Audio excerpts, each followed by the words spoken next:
Tagad būs tavs iznāciens. No sākuma modelis, dizaina plāns un tad jau mēs tālāk. Jā, pastāsti, ko tu īsti nodarbojies.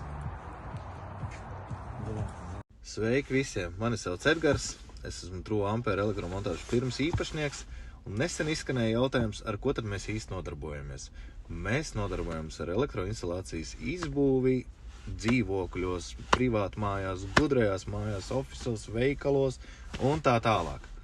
Protams, arī varam palīdzēt kādam lielākam uzņēmumam industriālajos objektos.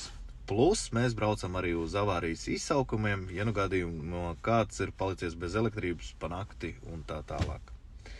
Šodien būs mazs ieskats par to, ko mēs daram. 602. vai 604. sērija dzīvoklim pēc ugunsgrēka.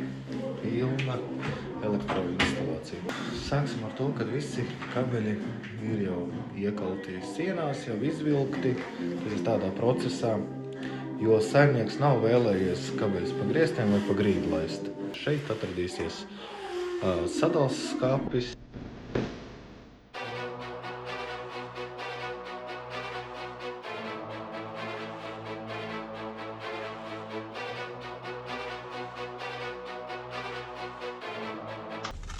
Viss diena šodien ir galā.